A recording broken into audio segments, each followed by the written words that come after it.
نحمدہ ونصلی علی رسولہ الکریم وعلی عبدہ المسیح الموعود اما بعد فاعوذ باللہ من الشیطان الرجیم بسم اللہ الرحمن الرحیم۔ سامعین کرام السلام علیکم ورحمۃ اللہ وبرکاتہ۔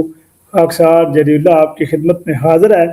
ناصر مدنی صاحب اپنے ماننے والوں کو اور اپنے چاہنے والوں کو ایک ایسی تعلیم دے رہے ہیں کہ جو قرآن کریم سے ہٹ کر ہے، قرآن پاک سے کوسوں دور ہے۔ وہ جماعت احمدیہ کے سامنے اپنی ہار کا برملا جو ہے وہ ہار تسلیم کرتے ہوئے کہتے ہیں کہ جب بھی آپ سے کوئی احمدی بات کرے تو آپ نے اس سے دلیل کی بات نہیں کرنی، آپ نے اس سے بحث کرنی نہیں ہے، بلکہ اس کو آپ نے یہ کہنا ہے کہ ہم تجھے بنا دلیل کے ہی کافر کہتے ہیں۔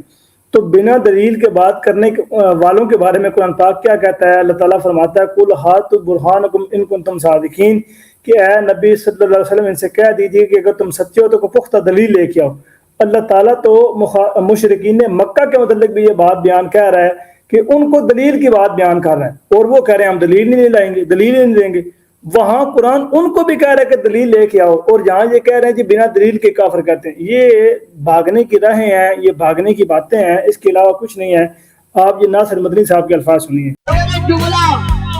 جو تمہیں مرضی ملے وہ کہے ہم سے بحث کرو، ٹک ٹاک پہ، فیس بک پہ، یوٹیوب پہ، مرادی لائکی پہ، میسنجر پہ، انسٹاگرام پہ، یوٹیوب پہ، فیس بک پہ، لائکی پہ، میسنجر پہ، مرادی ٹویٹر پہ، اس کو بولو ہم تم سے بحث نہیں کرتے۔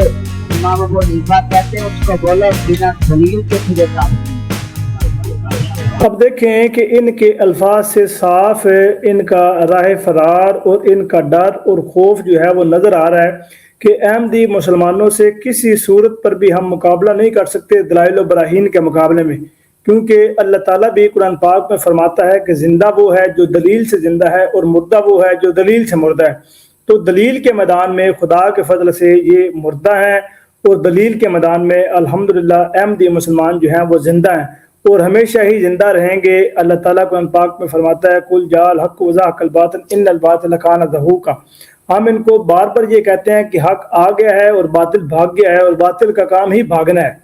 باطل کے مقدر میں لکھا ہے کہ وہ کبھی بھی حق کے آگے ٹھہر نہیں سکتا، اور ان کا جماعت احمدیہ کے مد مقابل نہ ٹھہرنا اس بات کی دلیل ہے کہ یہ باطل ہیں، اور جماعت احمدیہ خدا کے فضل و کرم سے حق پہ۔ اللہ تعالیٰ ان کو سمجھنے کی توفیق دے، اور اللہ تعالیٰ ہمیشہ ہمیں حق بات کہنے کی توفیق دے۔ آمین ثم آمین وما علینا الا البلاغ المبین۔ السلام علیکم ورحمۃ اللہ وبرکاتہ۔